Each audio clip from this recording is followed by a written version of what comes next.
Good morning. Today we are reading chapters 19, 20, and 21. So, chapter 19, Ravi. My day is getting better by the minute. First, Mrs. Beam had liked the non-Katis. Then she was impressed when she noticed how far I had read ahead in Bud Not Buddy. Now it is time for gym class. I was junior school sports captain at Vidya Mandir last year, even though I was only in 4th grade. If American gym is anything like PE in India, then my troubles will soon be over. I looked down at my clean white shoes. Das Sir, my PE teacher at Vidya Mandir, would be pleased. Every day before class, he lined us up and first checked our shoes. They must be pure white, he insisted. Thanks to Amma and her polishing skills, mine were always as white as snow. Das Sir would sit in the shade of his favorite neem tree and tell us to start with some drills, stretching exercises, jumping jacks, and 1 round of running. I always finished first, Pramod a close second, and Ramaswamy, the poor sod, came dead last every time. He was slow not only in reading, but at everything else as well, including running. Das Sir had no patience for him. Ramaswamy had such a big belly that when he tried to touch his toes, he would bend his knees, and Das Sir would give him a whack with a neem twig. We all laughed our heads off when he howled. After the drills, before we played cricket, Das Sir would send Ramaswamy off with the girls to play throw ball or tennis-coy or coco. The gym teacher at Albert Einstein Elementary School is called Coach Victorine. He has a funny nose and no mustache, but he dresses exactly like Mr. Das. White shirt and black tracksuit bottoms. I'm looking forward to impressing him and everyone else with my skills. Coach Victorine leads us out onto a large grass field behind the school. He has a canvas bag containing several metal bats and some large yellow balls. I've never played American baseball, but I imagine it's a lot like cricket. I feel a bit nervous, but how hard can it be? I expect we will begin with some drills and running, but instead Coach Victorine chooses Dylan and a girl named Jasleen to be captains and tells them to pick their teams. Do the girls play too? I asked the boy standing next to me. He's the one who rides my bus, whose name is Tim or Jim. Yep, he says. Playing against girls is going to be easy peasy. Jasleen picks first. She chooses a girl called Amy. I wave at Dylan to get his attention, then point to myself. I was first batsman at Vidya Mandir, I call out. I want him to know that I won't let him down if he picks me. He chooses the boy named Robert instead. I was sure he would pick me first, but I remind myself that Dylan doesn't know anything about my athletic abilities or that I was a champion cricketer. It's Jasleen's turn to pick again. I'll take you, she says. At first, I think she's pointing at the girl standing in front of me, but instead she has picked me. I can't believe I'm going to play my first game of American baseball on a team made of girls. This is all Miss Frost's fault. If she hadn't made me go to the resource room yesterday, Dylan and I would have had lunch together. I would have told him about the gold cup I won last year for scoring 2 centuries in our final cricket game. He would have picked me first for his team today, and together we would have beaten the other team hollow. Jasleen chooses a few other boys for her team as well, so at least I'm not alone. Dylan will be surprised when he sees how well I play. I predict he will regret not picking me first. It's time to warm up, so I grab one of the bats and give it a good hard swing. Baseball bats are quite different from cricket bats, and I want to get a feel for it before the game begins. The next thing I know, Coach Victorine is screaming his head off at me. What have I done now? Chapter 20, Joe. Coach Victorine reminds me of a penguin.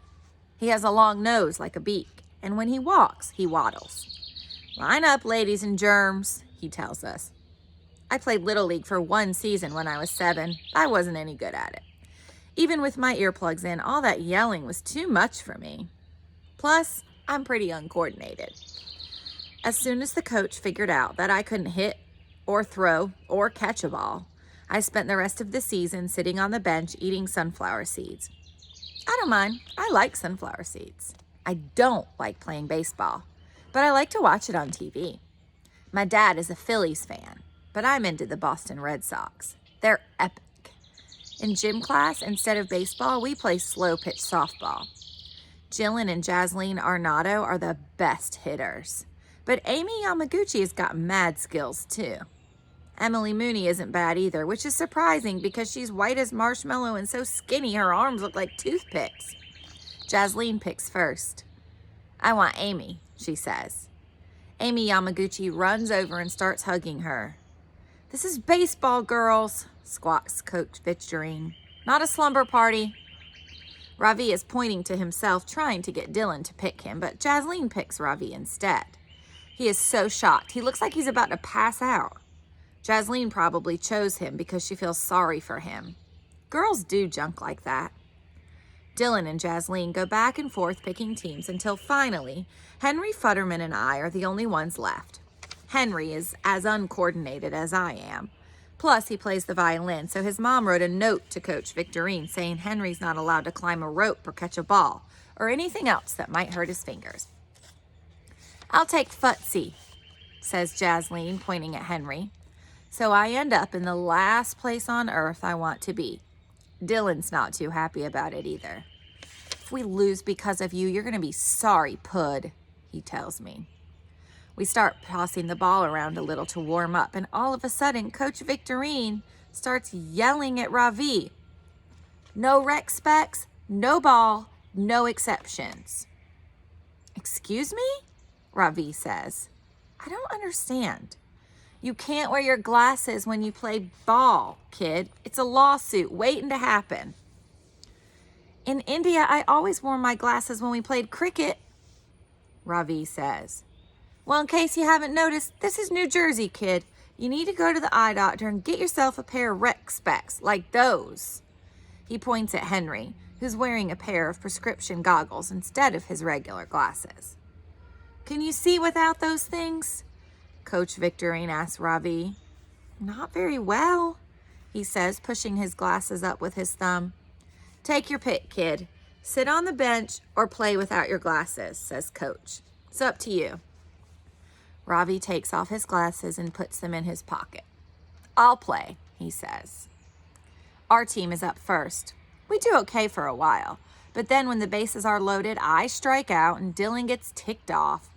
Way to blow it, Pud, he says, grabbing his glove off the bench and stomping off to the pitcher's mound. Dylan Samreen does not like to lose. Amy leads off for the other team and she gets a hit. Emily and Jasleen get hits too, so Ravi comes up with the bases loaded. He's squinting pretty hard as he steps up to the plate, and I notice he's holding his bat funny, down low like a golf club. He swings and misses twice, but on the third pitch, he brings his bat up, catches a piece of the ball, and sends it foul. Good cut, shouts Coach Victorine. Jasleen and the rest of the team go nuts, jumping up and down and screaming for Ravi to do it again. Even from far away, I can tell Dylan is up to something. When he turns his head to the side, I see the gleam in his eyes. In slow pitch, the ball is supposed to come at the batter in a nice high arc, but Dylan winds up and pitches a fastball right at Ravi's head. Duck! I yell, but it's too late. Chapter 21, Ravi. Coach Victorine comes rushing over to help me. Get the first aid kit, he yells. Everyone crowds around.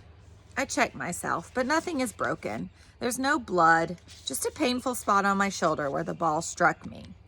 A terrible thought suddenly occurs to me. My glasses! But when I reach into my pocket and pull them out, I'm relieved to see they are not broken either. What happened out there, Samreen? Asked Coach Victorine. You forgot what game we're playing? Sorry, Coach, Dylan says. The ball must have been wet or something. Just got away from me. I didn't mean to hit him, honest. It's nothing, I say, standing up and brushing myself off. Please, can I bat again? But Coach Victorine won't allow it. How about you take your young friend here down to the nurse's office so she can look him over, he tells Dylan. We don't want to take any chances. As Dylan and I walk to the nurse's office, it seems I do most of the talking. I have so much I want to say. Can you believe Mrs. Beam thinks I need special help? I laugh. Ridiculous.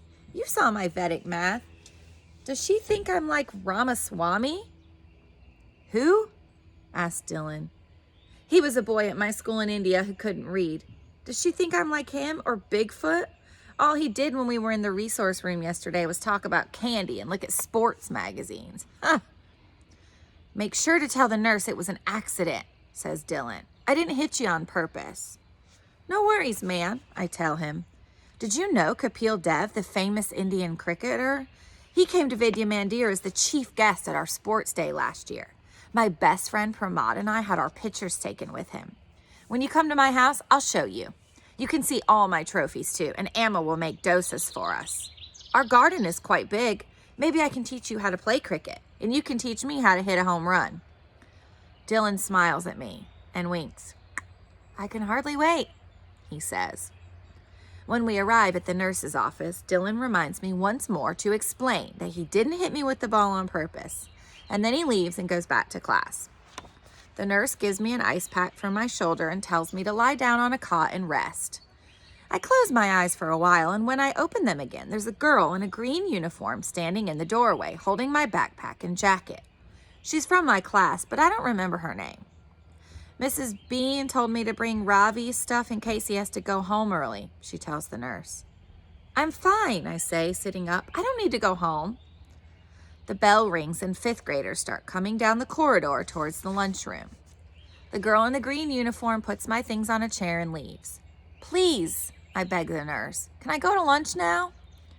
Nothing is going to prevent me from eating my lunch with Dylan Samreen. If you're sure you feel up to it, says the nurse, let me get you a fresh ice pack to take with you. It will help keep the swelling down. The nurse takes so long preparing the ice pack that by the time I get to the lunchroom, Dylan has already bought his lunch and is sitting at the table in the corner by the window shooting straws with his friends. I look at the menu board on the wall today. Today they are serving something called chili. I see someone eating a bowl of soup filled with red beans and tomatoes. In India, we call this kind of soup rajma.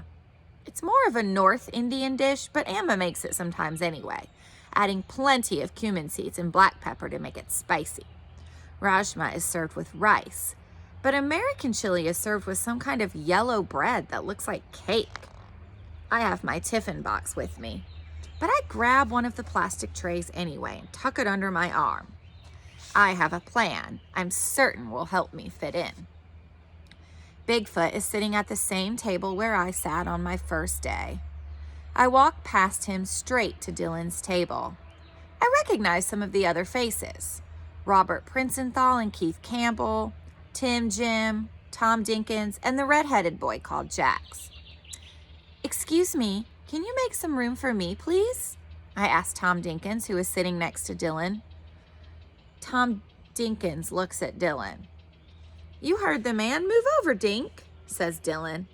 Then he laughs and snaps his head back to shake the hair out of his eyes, Bollywood style. I wonder if Amma would ever let me grow my hair long like that. Tom Dinkins moves over, and I sit down on the bench next to Dylan. I place the plastic tray in front of me, unbuckle the lid, open the top compartment of my tiffin box, and transfer the creamy white raita into one of the small square sections of my tray. I smile. Finally, I am where I belong.